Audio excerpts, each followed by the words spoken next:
have a major impact from that point forward. And so, indeed, that could be the time that we see silver and gold start really taking off relative to the currencies of the planet. And is it going to be the point of the dollar death? I don't know. But I sure suspect by November, the Fed will be very irrelevant. And as of November 8th, it may not even be issuing. Yeah, we can hope. We can hope. At some point, the cabal is going to go away. The issue is going to be whether or not we actually have the more dire results of, people hunting down Greenspan and former presidents and gutting them and using their guts to strangle priests, that kind of thing. We've got language that goes to that level of horror. All right. Well, thanks so much, and just really appreciate you. And I think it is curious how we, in the U.S. anyway, are so narcissistic, right? It's all about our currency and all. So yes, I know. It's kind of funny. Anyway, all right. Thanks much. Bye-bye. Thank you. Bye. Well, to argue the point, though, our currency or the dollar, they have a 80% market share, so it is the world's reserve currency. Well, and also most dollars are held outside the U.S., which gets us into a strange situation. 4 times the amount of dollars outside the United States. Right, so dollars may actually end up being a global currency that continues for some period of time simply because they're recognized, but they may be backed by local goat herds for all I know. Well, that's what Andrew argues, Clif. The Dollar Inc., the brand, they're still building it, so it's not going anywhere. You know what I mean? Yeah, we do have a situation, though, where within the U.S. and within our data sets, the dollar death, specifically within the confines of the continental U.S., will be very firm by March of 2011, and it may relate to the revolution meme itself. Yeah, where people... Oh, okay. So then they can keep the dollar Inc. going because 4 times is still circulating outside the country. Yeah, but they can't keep the dollar game going if they're hanging from a lamppost. That's really the issue that's going to be occurring now, is how long will the large majority of the populace tolerate being ruled by these mobsters and criminals? That's a great question. I have people that say that the boys, the people who control the Federal Reserve, that they have millions of acres in Uruguay just planning if they ever have to leave it late in the middle of the night. Have you heard about that?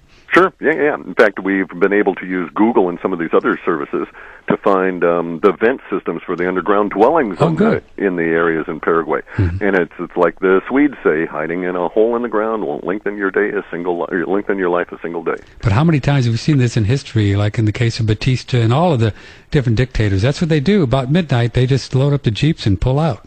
But that's within a world where there is the support for that from the boys. If the boys themselves are under attack, they're not going to care very much what happens to the minions. Oh. Okay, and everybody short of the boys are indeed minions.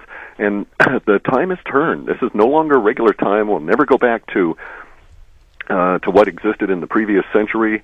This last decade has been a very brief period of transition. We have evidence to provide that provides us a view that time indeed has hardened, if you will, and major trends are coming to an end. The Piscean Age is over. The era of the faith-based religions is over. 20 years from now, the Vatican will be a distant memory of a criminal cabal of pedophilic Satan worshippers, and it's going to go with all of them because the whole time is changing. So you're arguing that this really is at the end of the Piscean Age and the whole, we are at the eschaton. Yeah, correct. The whole 2012 kind of phenomenon, that there is something up here, and so just because it's never happened before, or what we know of or remember, it doesn't mean it can't happen now. Okay, and you're quite incorrect. It has happened before. We do remember. We have a history going back millions of years. You're talking Lemuria or Atlantis? No. I'm talking Sumeria, Egypt, Mayan history, all the history going back. If you look at the out-of-place artifacts and read just even in the regular woo-woo world, you can put together a real good history that goes back through many of these different cycles. Mm-hmm. The carbon-14 cycle, for instance, tells us that there is a periodicity of about 11,500 to about 12,800 years between these catastrophes. We know that the precession of the equinoxes changes. Why should that be? Well, it's because of catastrophes, all of which relates to the sun, and look what the sun's been doing, and especially relative to the volcano. Curious that we have a huge prominence pop off, and we have the Chilean earthquake. A little while later, we have another huge prominence pop off, and we have the volcano go. We've got more prominences going, By the 2012, you might see as many as 50 or 80 prominences on the sun. These are the filaments, the flares. It will make a very angry sun face when you see that. It's time to take serious preparations to, get your soul and your affairs in order and do those things you can for the people around you, because time is extremely short. And by the way, we're seeing things happen with the flares that are atypical. And if you go and ask NASA, what's the average lifetime of a solar prominence or a sunspot-associated filament, and they'll tell you, well, the average lifespan is measured at about 7 hours. And we've had them exist 7 days, and then they pop off, and we get an 8.8 earthquake. So things ain't right. Things ain't right. Can I quote you on that? Clif High? Yeah, go right ahead. What's your first name? Where are you calling from? Hello? Are you talking to me? I am talking to you. Go ahead. Yeah, okay. I'm in Oregon, and I have two questions. I'm wondering if you have got any information on the New Madrid fault, if it's likely to go soon, and also about the other volcanoes in Iceland, Katla, the other ones, if you think they're... New Madrid in the Midwest and Iceland. Yeah, we have we have information for New Madrid, but as an adjunct to other activity in the earthquakes. Bear in mind, this year we didn't even do any earthquake forecasting because there was just going to be so many. It just was not worth detailing individual ones. So even if New Madrid goes, it will not be the big one for that period of time. It'll just be one of all of the others. And yes, there will be a great many more volcanic eruptions, and it may be that we see a great increase in all of this kind of stuff starting in July relative to the magnetosphere and the destruction of the return current sheet back to the sun. Yeah, okay. How many big earthquakes do you think there will be this year? Depending on how we grade it, we saw 7 great earthquakes, 7 earthquakes of such magnitude that they would qualify, like the Chilean and the Haiti quake, as being major damage. So the recent one in China may not qualify. I think we still have about another 5 left. We may have 4 or so. It's a question of interpretation as to whether 10,000 people displaced and 700 killed qualifies as one of the quakes we saw. That may be just a small one amongst the other great ones. Oh, okay. Thank you for the call. What's your first name? Where are you calling from? Hello? Oh, lost that one. 888-663-6386. Andrew Goss and the Real World of Money should be a good one tomorrow. Live, 10 a.m. Central. Dr. Harvey Beagleson looks at my blood analysis. He's been doing live blood analysis for many years on Thursday. And Dr. Beagleson was recommended by David Icke, so he's a trip. Here's an email from Will. Any more insights, Cliff, or updates about the gap? And what is the gap?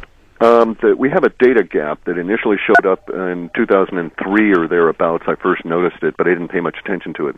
The gap was in data that was in the period from about early 2012 through to about May of 2013. The gap still exists. The curious part of this is that we know it's not an artifact of our processing, because if it was, the gap would always stay 7 or 10 years ahead of us, and it would always stay that distance away. And in fact, it is staying associated with 2012, and as we get closer to it, it's sort of like working its way through our data types the way, a snake may digest a pig, that kind of a deal, right? You'll be able to see it, but it doesn't always stay in the same spot of the snake. Mm-hmm. And so the data gap is an area where we just do not have data coming on in that allows us to make an interpretation of what's going on there. Several questions about the dollar, and this one from Rick in Florida kind of sums it up. You have previously said the dollar would die by next November. Do you still see that? So recap on the dollar, folks. We still see that the dollar will be irrelevant. It'll be dead insofar as people in the United States are concerned. We're seeing it now with the destruction of the dollar's purchasing power, and that may be how it goes down, is that it just gets to the point where there's, it's hyperinflation, and it takes you $10,000 to buy a loaf of bread, that kind of thing. I see. 888-663-6386. Hi, what's your first name? Where are you calling from? Hi, my name is Robert. I'm calling from Phoenix. Hi, Phoenix. Go ahead. Hi, Cliff, long-time listener and subscriber. Love your work. 2 questions.